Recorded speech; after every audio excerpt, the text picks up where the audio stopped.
let me get started. For those who don't know me, I am Dimitris.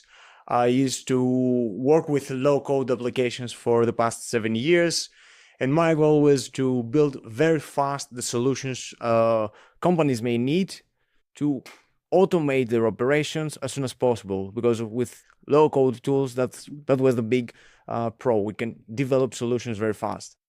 And 1 year ago, when the world met for first time AI agents and all of this expansion, the huge one, I found myself looking mostly about how these things are working and how an AI agent has intelligence.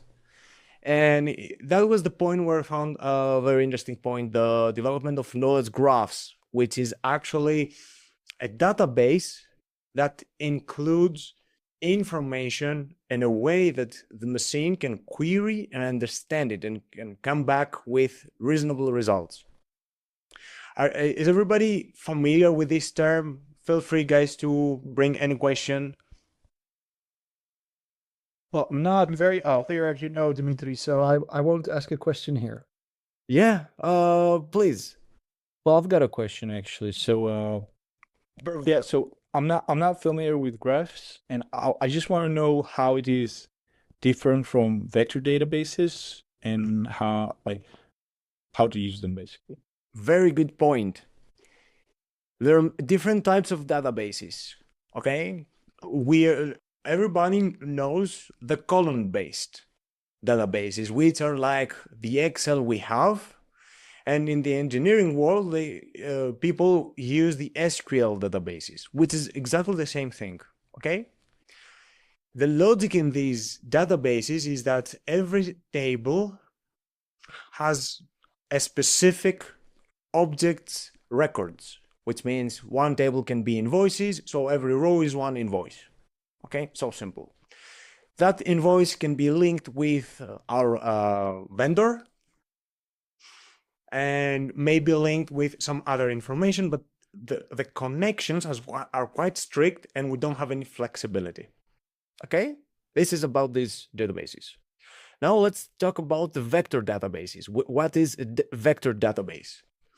A vector database is a database where we store the information, not as data we can see, human can see, but as vectors, which is actually serial numbers that represent the information. So these numbers is what the machine can see, okay? And for the machine, it's way easier to look in these databases and find what they're looking for. Vector databases are incredible for storing long information and mostly for long documents. The thing is that even in there, we cannot build and we cannot keep up to date very easily, but because we can, but it's not that efficient for the machine, complex connections between the objects that are in this database. So for example, if we get a document that talks about how to build an Airtable database for as an ERP for a company, right? It's a full description, documentation of 12 pages. So these things will be stored in this vector database, but information relating with each other will be hard to be developed. That's why graph databases come. In a graph database, we can store information like concepts, and we can keep them up to date, and we can create ton amounts of links across to those concepts. So, for example, we can store the information that Gio met Dimitris on LinkedIn because we had a conversation right there. Gio is a Bubble developer, so Bubble is a tool. Gio is a person, and those two people are linked with each other. But also, Gio has multiple other connections. He connects with Dimitris through LinkedIn. He connects with Tatiana into this conversation, right? And in graph databases, we can expand these connections. I guess in the next few minutes, when we're gonna start seeing how these graphs are developed, we're gonna see it. So, in today's conversation, the main subject is how can we develop easily using these graph databases, and what is the value for us as a business developers. I'm sorry, I lost my mind. I'm sorry, I'm repeating. How can we build knowledge graphs easily, avoiding the technical part, using the data we have into our database? Every day we get into conversations, transcripts, documents in exchange with clients coming up, frameworks that may be developed in Google Docs can be used to create this knowledge base. This knowledge base can work as a digital version of our brain. So we can feed it into AI. So AI will not give us random global information. It will look inside this database to find the right answer. Okay? I started my journey a couple of months ago, almost a year now, looking around how can I make easy the entrance for everybody to join in this world in development of knowledge bases. And I got started experimenting with some technical terms, which are MCP services. And today, I'm glad to present you the Brain Graph, which is the service I developed for that reason. Let me share my screen for a moment.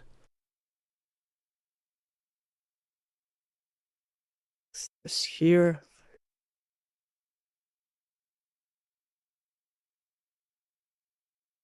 You see my screen?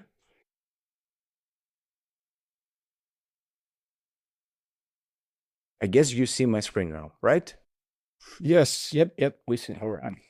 So here is the Brain Graph. That's the service I've created. And the logic of this service is to help us create very fast a graph database. And this is a graph database, Gil. You see here, every single dot represents one thing. All of these are coming from 12 transcripts, and actually 11 of them completed their analysis, and it gave us this result. If we zoom in, we see how different information are linked with each other. If I click into this dot, I see the nested information, which is text. Very valuable text, by the way, for machines. And these lines here show us the connections and the relationships. If you see right here, this area, this dot here has 4 relationships. And those relationships are named ages, but there's no reason to spend time into into the technical terminology, I mean. So what can we do with the Brain Graph? We can upload easily our documents, and we can upload transcripts, which is unstructured data. And here's the thing, we just selected from our local machine, and we can give here the date information, when was this conversation took place, and from here we can select one of the analysis prompts. So what happened is we give the context and we have the analysis prompt. So based on this prompt, we say what is important for us, what do we want to extract, which information do we want to follow. So from this document, we're going to extract this information, and finally, the process will come back with this output, the graph, which is easier for us to join and start the conversation and find really hidden information in here. We can recognize patterns, similarities. We can find what is the problem that we didn't realize during the conversation, but this problem may be stored because it was recognized from AI. I'm going to put into the chat the link so you can create your account. It is totally free. Also, the analysis run for free. And you can create your account and get into here so you can upload your documents. Since you're gonna get in here to create the document, what is the most important is to review your prompts. Here we specify the prompt, the analysis prompts. It is a similar experience like uploading a document into Claude or ChatGPT, whatever you're using. And after that, you give a predefined prompt. What information do you want to extract? The difference is that building a knowledge graph, what we want to do is for every next information coming up, we don't want to overwrite the existed information, right? And secondly, we don't want to create duplicates, because duplicates creates massive problem for AI when AI has to review the knowledge base and give us a response. So the difference on the Brain Graph is that every time it receives a new document, tries to make the analysis, figures out what is the information, and then gets into the existed database, looking the entire database and trying to find similar information, and feeds the enrichment information or creates new ones. It does not overwrite. How can you create a prompt? You can come here and just click here and say, give it a title like knowledge. Oh, for example, what is the purpose of the document you want to analyze? Let's start from there. If you have a specific use case you want to experiment with, you give it a title right here. So would you like to give me an example, guys? Anything specific you would like to review? Champions League soccer. Okay. Champions League.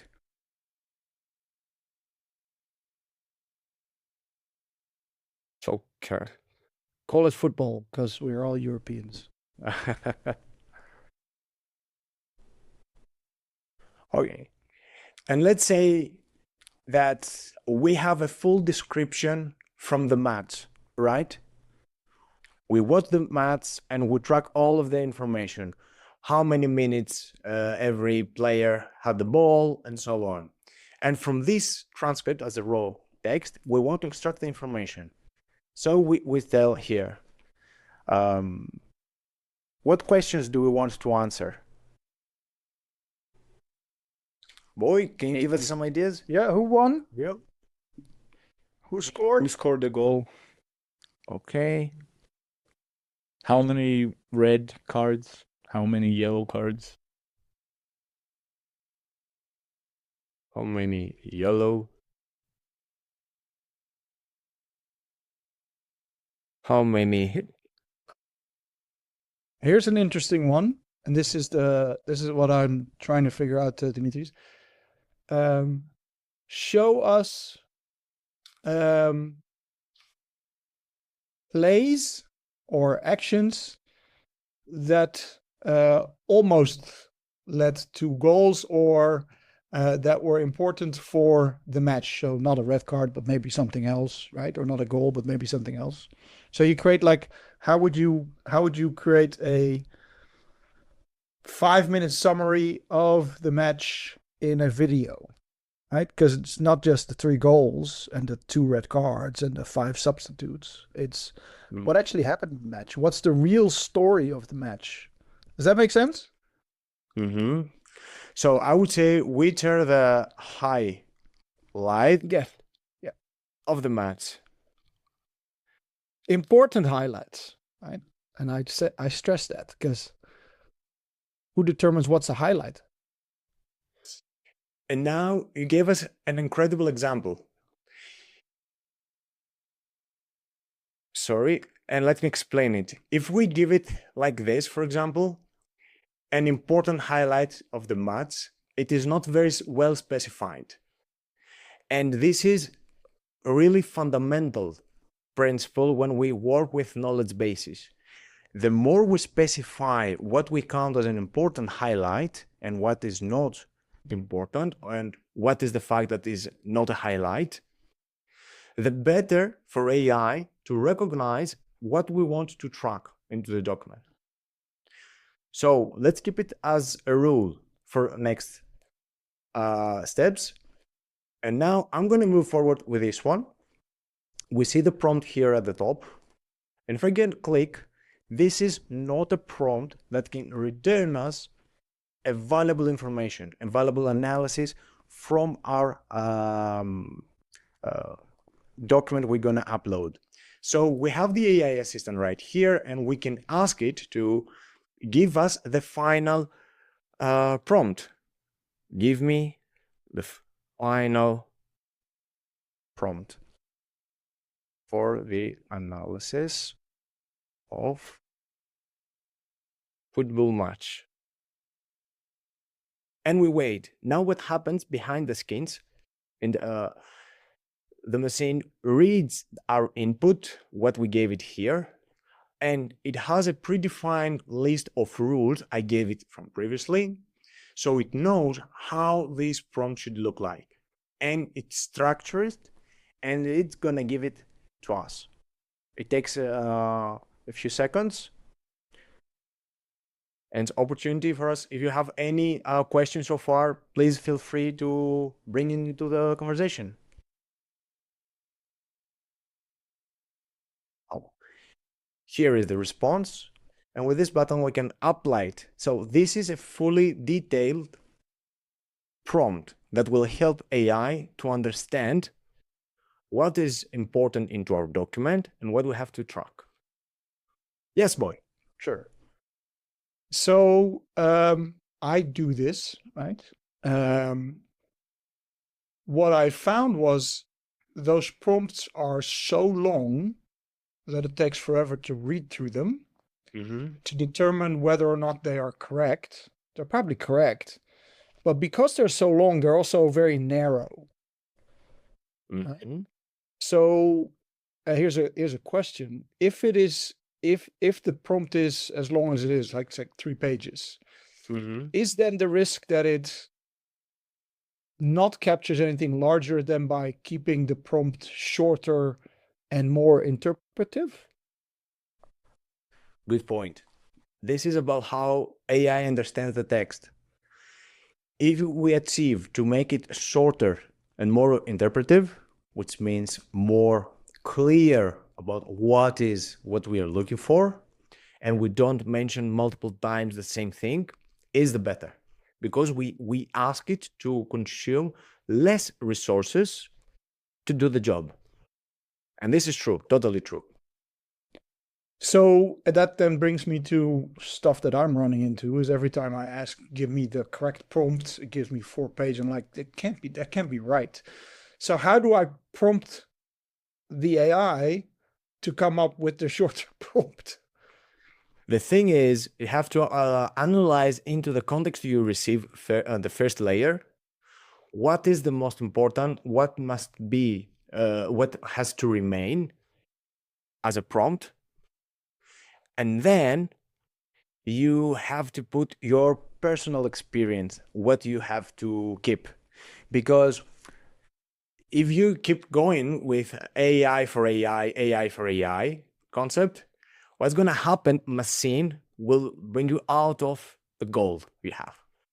The goal here is to create a prompt that will help you analyze your documents, that can help you develop your own knowledge base, your own digital brain. So, and what I found from my experience analyzing tons of transcripts from other projects is that we may lose a couple of information in 1-2 transcripts. It's not that we're losing it. We don't describe it in the way that the human brain understands the same information. So when the next upload will come and join, this will give us an enrichment. If we do the enrichment very well, the gap is covered immediately. And just to let you know, guys, the digital brain, that one, if we put less than 3 documents, doesn't have anything to say. You will not extract so valuable information for you. Trust me, you have to upload multiple documents so you can have the combination of information listed into one brain, digital brain, so you can access it and you can review it. Does it help, boy? Yes. It's basically trial and error and keeping sharp. Yes, and the reason for that is because we do it with the prompt analysis. The prompt analysis in terms of engineering is not the most efficient way to do it, but it is the fastest way to bring results. And that's my goal also as a professional, to avoid all the technical parts and get into what gives us value as soon as possible. So we can experiment with the idea as a proof of concept. Now, the first feature we can experiment with having this brain is to get into a chat. So we can have a conversation here, and we can ask questions, and the machine here will give us responses based on this brain, not looking around into the globe. To have a nice question, I'm gonna... Yes, boy? Sorry, one more question. I like how you say your brain, but would it also be valuable if you called it my business, right? Or it's all of your business's knowledge. Is that the way that you can, because that's what probably a lot of people are using it for, is making sure that whatever they input, it's all of their knowledge of their business into this graph, correct? So if you decide to feed all your business data, that's totally correct. Definitely, you can call it. And this is also useful for businesses with multiple people, multiple teams who run different accounts of clients. And we want everybody has the similar access to the same information at the same time. So if something discussed for the client between the department of accounting, the technical department has to have this information without delivering cross departments reports. So I'm going to do now an action. I'm going to request the summary. This summary button scans the entire knowledge base and will give me a short essay and a couple of questions at the bottom. And I'm going to copy these questions for the chat. Okay, these are information. And by the way, these are transcripts from my participation into community conversations as a member into communities. I had the recordings. Okay. Let's bring one.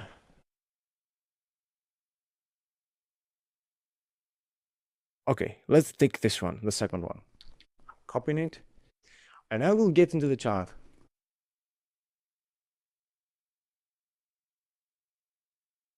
And here is also the opportunity for the vector data. Because in this service, I'm using behind the scenes the vectorization of information. What does it mean? All those nodes we saw previously have properties, the nested information. the text information is vectorized. How? By converting the text into serial of numbers. And now the question, how it is answered, the machine receives the question, tries to understand what is important to be covered into this question, then embeds, this is the action for converting the text into numbers, embeds the question and performs the question back to the knowledge base with the embedding. So we didn't ask with text as values, we searched with the numbers into our query. And this improves the quality of the results. Here is the full response. Explain us the question. The response at the moment has also references to the data sources, right? I guarantee, I know this is because I participated. That's why I would encourage you to upload the document and test it by yourself also to see if it, what is the quality of the results. And here at the bottom, we can see some scores. We see the semantic match, which is how close was the question we gave with the data into the database. Now, the closer we are to the 50% and above, the best. And this differs on the method we used to embed the data and the method we perform the question into the database. So the 72% is quite high, which means that we can feel quite confident that the model found enough information inside the database to answer our question. And down here, we can see what was the process it followed and where are these information. Which are the skills results? May I ask a question? Absolutely, yeah. So as I understand, you're using graph database functionality basically to chunk properly the unstructured data, and then individual chunk later is vectorized. Is that correct understanding of what I'm saying here, or not really? Let me explain it. What is the process? Step number one, you upload your document, okay? So we have your unstructured data, okay? All right. Now, we use Claude Opus 4.6 to analyze it, but we don't chunk it. Here's the difference. We do not chunk because if we do the what does it mean chunk? We take the transcript and we cut it in short portions randomly into paragraphs, into sentences, whatever it is, and we analyzed every single sentence separately. I don't like this approach because if you have a context and the sentences have meaning related with each other. If we do the chunk, we cannot relate the context from one sentence to another or the paragraph to another. Right? So what they did is, okay, take this context right here. I want you to scan it from top to the bottom. And I want you to find what is important to me, because from these conversations, a couple of things are not important, and I don't care. If it is important, it will be included into my prompt. And here's the importance of the prompt, right? And then how it works with the streaming. We upload the document, and for every single object we want to specify into the document you uploaded, we perform separate queries to find the information, and this is the analysis process. After that, Brain Grap, what it's doing is goes back to the first step and validates the imported data.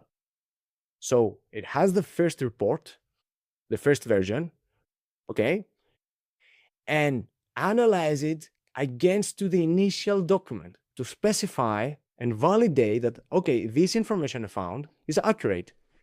Geo is I am 95% sure that Geo is a Bubble developer. and he's not just a developer, and he's not just a web developer. That was the step 2 of the analysis. The step 3 of the analysis is to go into existed graph database and look for existed data. So if Geo already exists in there, I don't want to create a duplicate. Yeah. If Babel already exists, I want to find it. And if I have something new for Babel as an information, I want to import it as an enrichment without overrides. This text from the enrichment will be vectorized. Vectorized means convert to numbers. Yeah. Okay. And the chat here converts our questions into numbers and query this number into the node graph to find the similar information. Oh, so in the graph, is it already vectorized in the graph or not yet? No, we have like numbers. Yeah, we don't have numbers. It's just regular database, but in like 3D type of a thing, right? Yes, and in a text field of this database, we save the number of vectors. We save it, but this is not per sentence, per circle, right? Whatever we have in the graph. per circle. Yes. Okay, so graph is also like some sort of vector database then. You can include this feature if you want it, but these are features coming up from tools as an addition. Okay.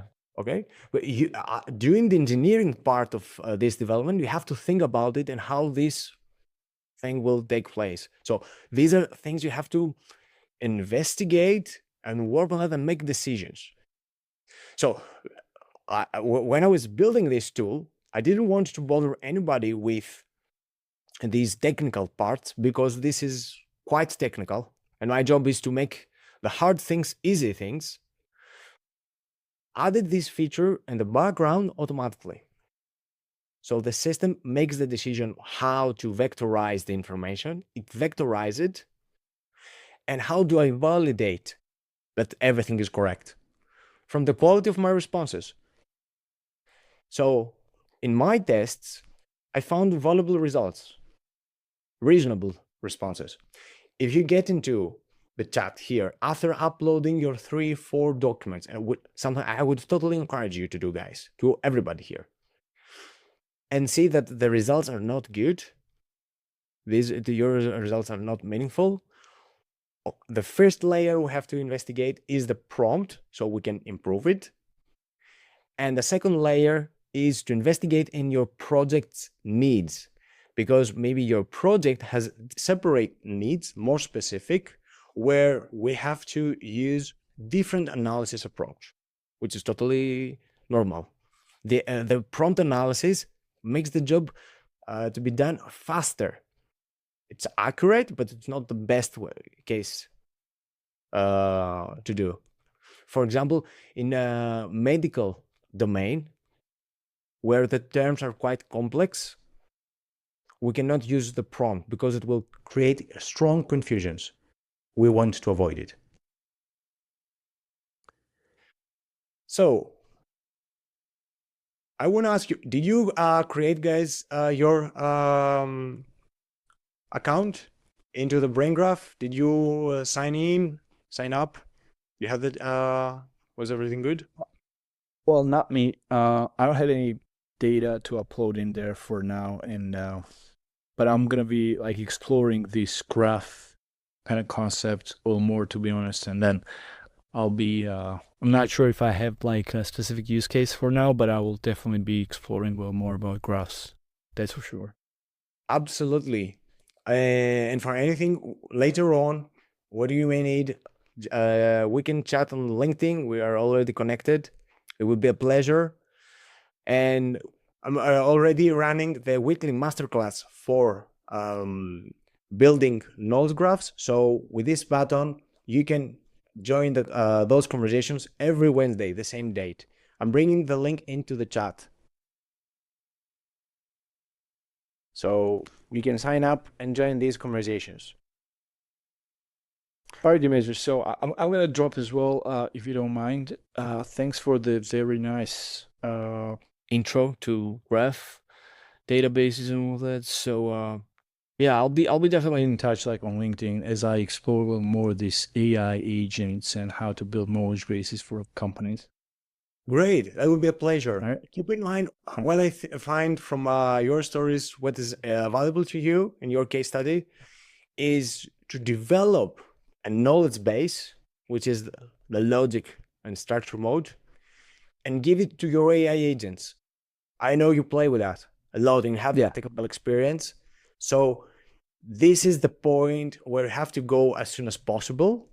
So you will realize what makes them valuable and when they work. Okay. Good. Right? I would totally encourage. All right.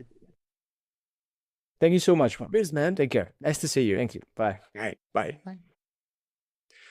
So we continue here. I want to ask you, Tatiana, do you have the chance to create your account? So, no, I want to ask you, how can I create my account? I brought the link into the chat. I'm doing it. I'm giving it again. So in this link, you can create the account. Okay. And of course, if you don't mind, you can also share your own screen so I can guide you live here how to do it, if you don't mind. Okay, I will. I will share my screen and guide. Why sharing? Okay.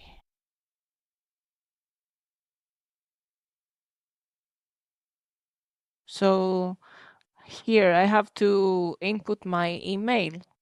Yeah, for sure, to activate it.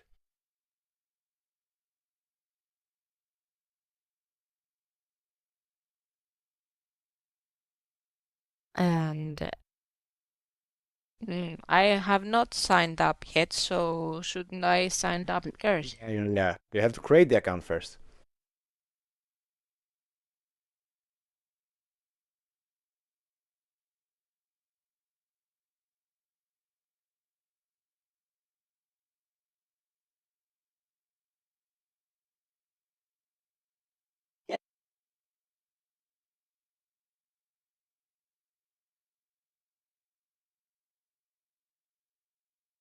Okay.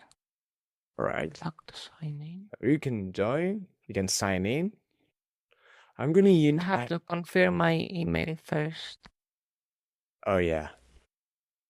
Important step.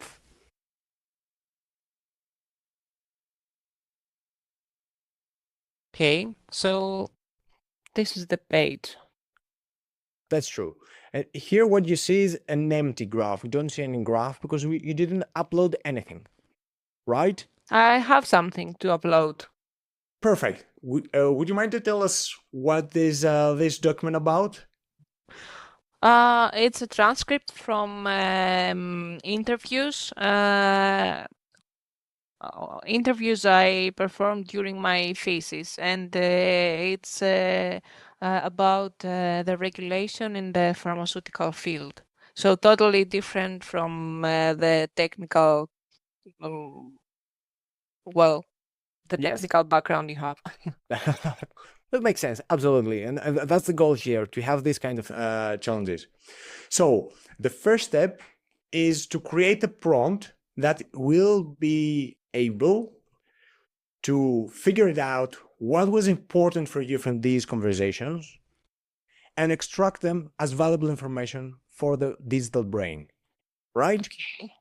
Yes. So you have to go into the prompts tab on the sidebar menu where it says First, shouldn't I upload the transcripts first? First, we have to create the prompt and specify the prompt. Okay. Let's see here. By default, you see these two prompts, but the client conversation and introductory call analysis is not in your case. So let's go into new prompt and create a new one, like I did it previously. So I add the title here. Yes, give it a title like interview analysis, because you want with this prompt, you can analyze all your interviews. So every time you upload an interview, a job interview, you can use the same prompt to do the same job. Okay. And the next field right here, just bring what is important for you. Who you want to answer from this context. So I just add the like 2 to 3 questions regarding the interviews. I would say list me the questions Yes. and answers on each question. Do you wanna type? Well, you don't mean that I should add all the questions I did on the interviews and the answers? This is what I mean. Because, yeah, please. Well, what I understood is that we upload the transcript of the interviews and we create a prompt here with 2 to 3 basic questions that need to be answered from the interviews. And then my brain will scan the interview and will answer these 3, for example, basic questions. This is true. But so, yes. What I recommend here is from the transcript, what would be valuable for you is to extract the list of questions and the answers you gave. So later on, what you can do is be well prepared for the next interview because you know what the previous guy asked you. Okay. Right? I meant something slightly different when I said interviews. These are, so here you can see my transcript. These are interviews I performed. So I did the questions and I interviewed some professionals from the pharmaceutical field, and they provided me their insights on this topic. So I am the interviewer, and I have the questions are coming from my part, and the answers are from these people that I interviewed. So I would like to yeah. Yeah. So as an interviewer, you would like to analyze the responses you get from Yes. Perfect. From the interviewee. So let's go back and let's specify it. And hello, Aum. Welcome to the company.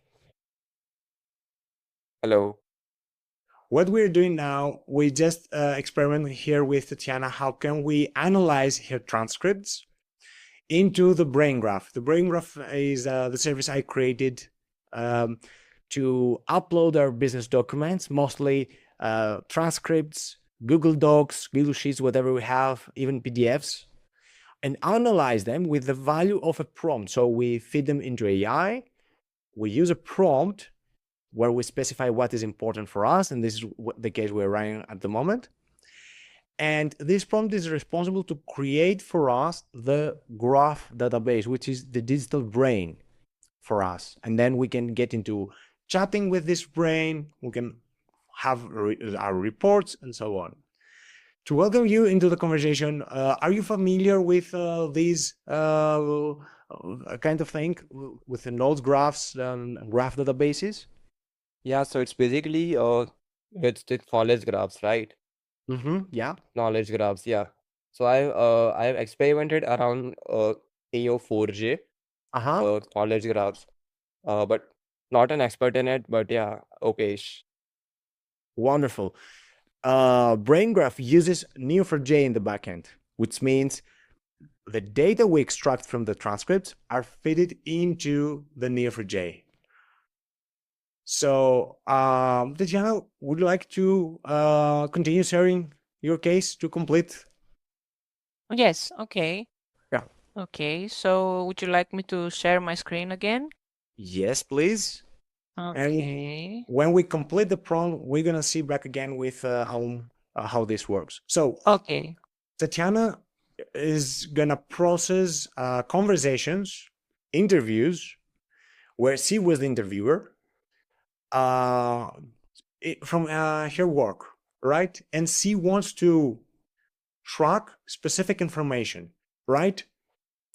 I would say bring here what is the most important for you. And my recommendation is to ask AI to extract questions and answers. Every time we have an interview, it's important to extract questions and answers, because if we bring this information into a graph database, we can ask AI the following: to what extent this answer covers this question? So we can recognize in mathematical terms what is the covering of the interviewee's responses. So we can recognize the patterns. Make sense? Okay, so what do you recommend as a question here, as a prompt? I would definitely say list all questions and answers from this conversation. Okay, so here are all in black. You can see the questions I asked as the interviewer, and in red these are the answers. But well, in the different colors, you can see different people. Yeah, we don't want to fit this into the graph database. They're not Okay. it's the formatting here. Okay, so maybe should I list all the questions? No. We ask AI to recognize the questions and the responses. The AI has to do that for you. Yes, but what do I add here as a prompt? Tell him, I want you, just type here, I want you to list, or sorry, I want you to extract, all questions and the relative answers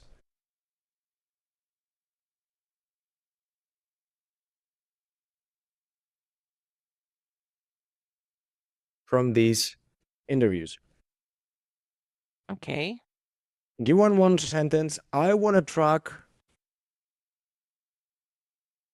Should I continue? Yeah, continue. I want to track. to what extent responses cover the purpose of the questions. And what else do you want to bring into the analysis from your side? Well, the summary of the topic. The topic was the advantages and disadvantages of regulation in the pharmaceutical field. So I want AI to summarize the answers and provide me with the Okay. yeah. Let's get into a next bullet point. Okay. Which are the advantages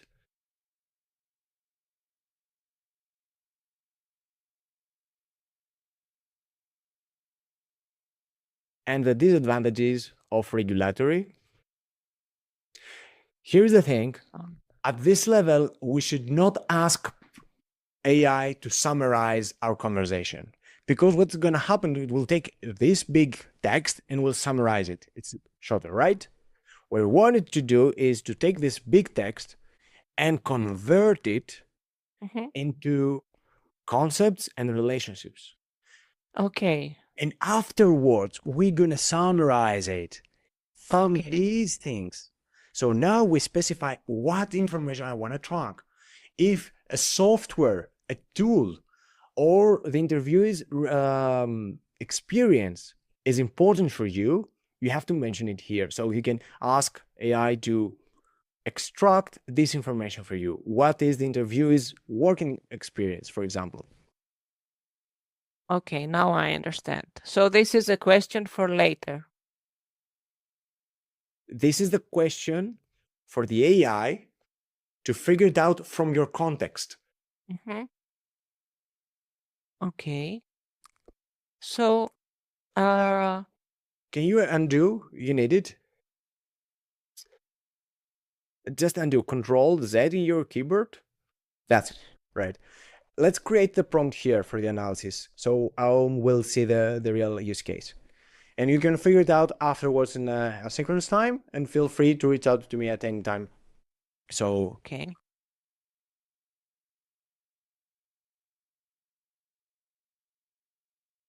Okay. And create the prompt. So here what we say is, these are the information I want to track, right? The prompt is created, but this is not a good prompt, right? So we have to get into here with the editing button. Are you showing something? Because Yes. In the page where you are, there was the pencil. Okay, the pencil, yes. On the interview analysis. Yes. Right there, yeah. And we have the AI prompt assistant who is responsible to convert this one to a structured prompt. So you can ask into the chat this assistant to... Okay. So ask the assistant, give me the final analysis prompt, and hit it.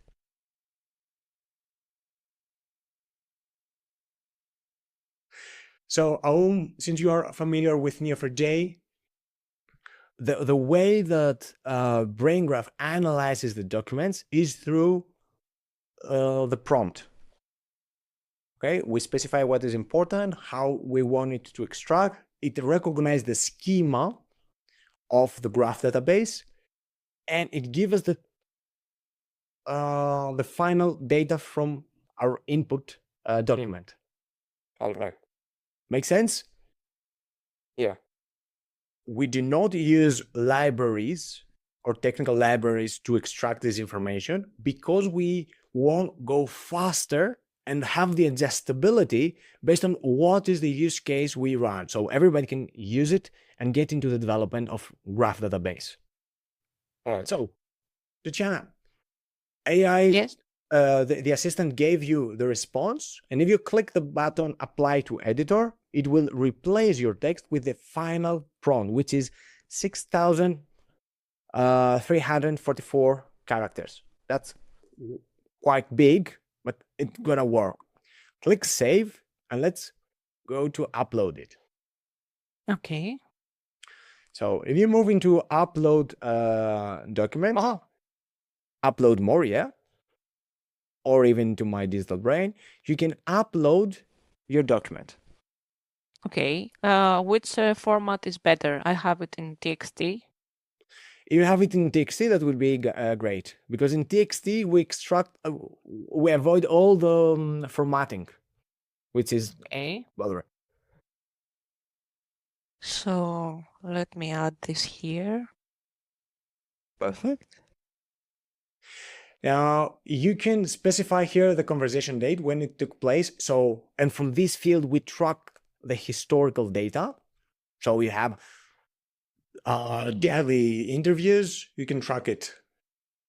Yeah, and it is free text. AI is responsible to recognize. If you say April 25, I guess. All right. No, it was from some years ago. Okay, that's fine.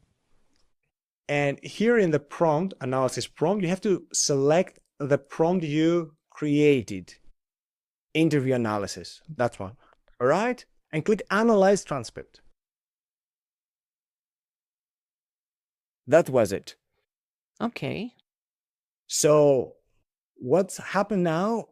Your document processed for the analysis. It will take 10 minutes to complete all of these steps to give us the result. You're going to receive an email notification after that.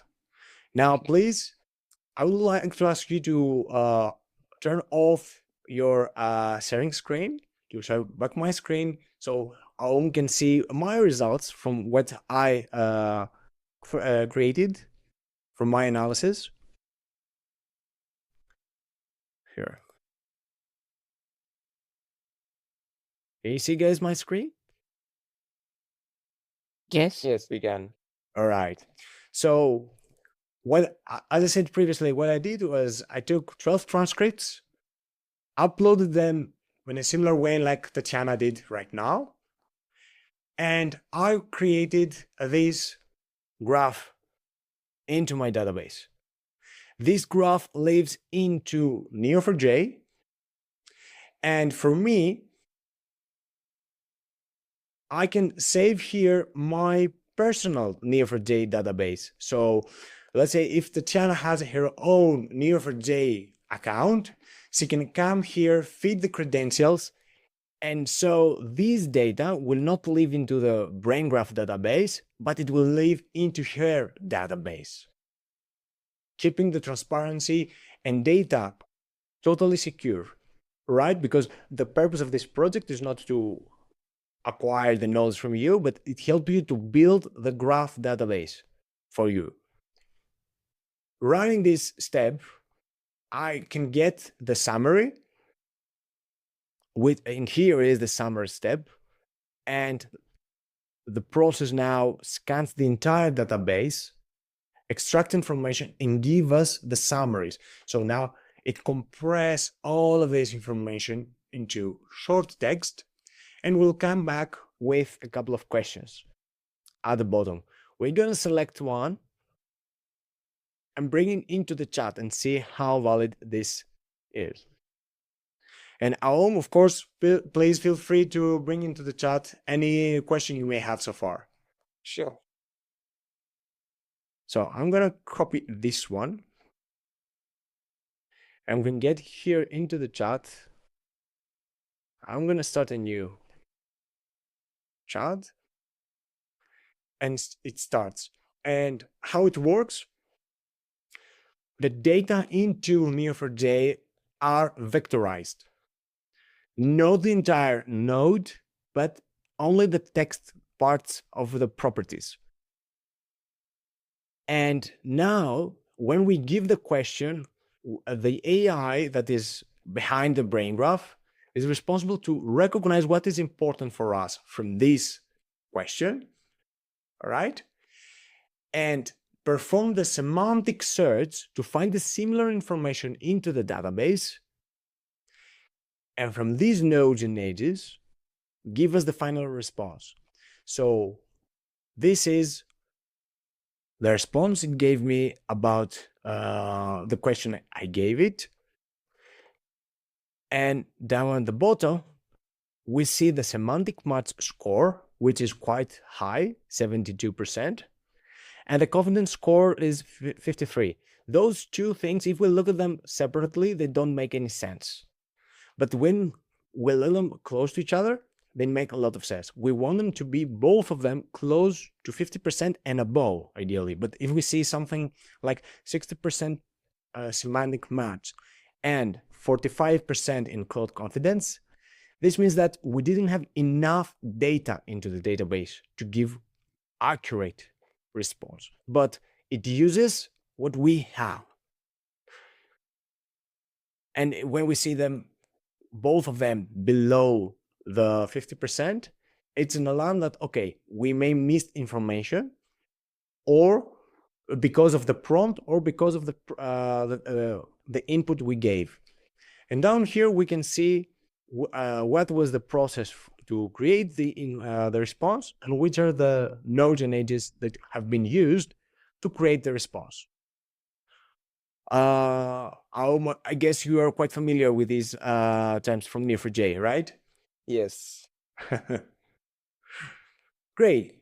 So the last thing that matters, I think, is the 3 nuggets intelligence, which are actually 3 separate AI agents. And what they do is they scan the entire database, our graph database, And each one of them is responsible for one thing. The first one is responsible to recognize the business opportunities. Okay? What is a business opportunity for us? The second is responsible to recognize warning things. What we have to put our attention on because it is important. And the third one can help us to create a pool as content ideas. So we can extract from our context, from our transcripts, information to convert them as content, because most of us as professionals, we struggle in creating content, right? And here we can give feedback to the agent about this output. We can specify if it was useful or not useful. And from this feedback, we help the agent to be self-trained based on our own needs. What do we want more? So each agent can look on our own data only and specify the outcome. That's all. So far, while you're using the service, this is a totally free service. You can create your account, guys. The link is into the chat, and I'm bringing it again. So you can use it. You can create your account in here, and you can use it to upload your document and experiment with the features. You can see here all of your documents, the uploaded documents. I guess, Tatiana, in your side, if you click into the Documents tab here, you will see these only one document being processed, and the status will be processed or syncing, something like that. Processing, yes. Processing, yeah. It takes at least 10 minutes. If your conversation was about 60 minutes and above, it may take more than 10 minutes. That's why it is asynchronously. Okay, thank you. Appreciate it.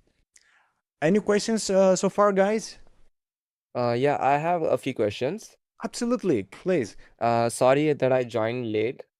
So yeah, my first question was that what exactly can I use it for? Could you repeat the question, please? So what exactly can I use it for? What type of data can I feed into it? Hit point. Yeah. Maybe you might have told it in the introduction, but I joined late, so sorry for that. No worries at all. Absolutely. So here, the entire system is developed for to analyze the transcripts, information from transcript, which is unstructured data, right? It also includes the ability to upload structured data from docs. It's gonna be processed also. The challenging is on PDFs. Why on PDFs? Because on PDFs we may have scanned images, or we may have diagrams on a report, right? And in that case, what I'm doing is recognize where the image is located into the document, extract the image, and analyze the image separately. All right? And then go back to the document, recognize where was it located, looking the text before and after the text, the image. So analyze this text and merge the information from those two things. The same way we're doing when we read the document that has some graphs, right? And say, we see the diagram, looking the trend lines or circles with portions. We see them and say, oh, okay, this is what it means. And we combine the information from the image with the context. So for PDFs, the analysis process is totally different than the simple TXT. But the outcome is, again, driven by the analysis prompt we need. So feel free to upload everything. You can upload the PDFs, MD files, TXT files, whatever it works for you. Yeah, and also I had one more question. uh, that we can save our data into a Neo4j account specifically, right? It would be not stored like all over the database. It would be stored specifically in our personal account of Neo4j, is it?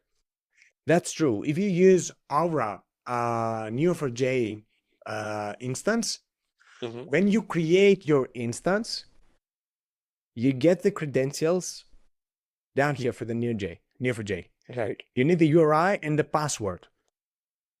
And usually the username is Neo4j. That's why it is visible here. And if you click Save Credentials, okay, then automatically this process will feed the nodes and edges, this graph, right into your database. All right. Immediately. And since you are familiar with Neo4j, you can run also the quality check right here, which runs the template of quality check from Neo4j. All these KPIs are coming from Neo4j immediately. Right. So this is from there. And it will talk with your Neo4j database. But what you see in here as an image is what you processed from here. It doesn't query other information you may have in your personal database. All right. Right? This is for data privacy, of course. Yeah. What else? Are there any questions? Yeah, last doubt. Yeah, as many as you want. And is this tool absolutely free, or is there some charges you need to pay for this? At the moment, Brain Graph is totally free. You can sign up with your account and start uploading your documents. All the analysis run, and there is no charge for that at the moment. The next few weeks, because we ran into the beta version, in the next few weeks, I may add some basic fee just to cover the operational cost of it. Right. So I would totally encourage you to create the account and start uploading, and it would be so valuable, and I would be very thankful for you guys if you submit your feedback. So every time you see something that didn't work, submit it, and I will figure it out immediately. Anything that it doesn't work, something, a feature you would like to have, something that you didn't like it, anything. And of course, I would like to connect on LinkedIn so we can chat in there also. I'm bringing my LinkedIn account into the chat. Feel free to connect and send me your questions in there. I'm looking into the chat all the time. Okay, thank you. I will definitely send feedback. Oh, appreciate it. By the way, is the process completed for you, Tatiana? Well, if you can help me, because I think I missed it. Oh, would you mind to show your screen so I can guide you? Yes. So here it is. Okay. So where should I go now to check if the analysis is complete? You can check it into My Documents tab. Okay, it says still processing. Yeah. Okay, so it's not completed. It was quite long. Yes. It's okay. When it's done, you're gonna receive a notification. Mm-hmm. And if it's not done after 20 minutes or 25 minutes, please submit a feedback that, hey, something is wrong. I have also my alarmings to mute, but your feedback will be also valuable. And if I would like to add some more documents, for example, other than the transcripts, Yes, you can. Feel free. here in the same tab. Yeah. The same tab. This is the interface that is responsible to receive your documents and process them into a queue. So every time we analyze maximum one document. Okay. And this is important for the process also to not create duplicates into the graph. We don't want to have duplicates. So every document wants to be one at a time. And after it's completed, we enrich the data into the brain, and then we add the new information. Similar like the human brain, I would say. Okay. All right? Yes. Thank you for this. I would like to thank you guys for joining. Next Wednesday, we're going to run the mastermind session for building graph databases. You are very welcome. Feel free to join. The link is also under the bar on the app. And I would love to hear back from your feedback. Thanks.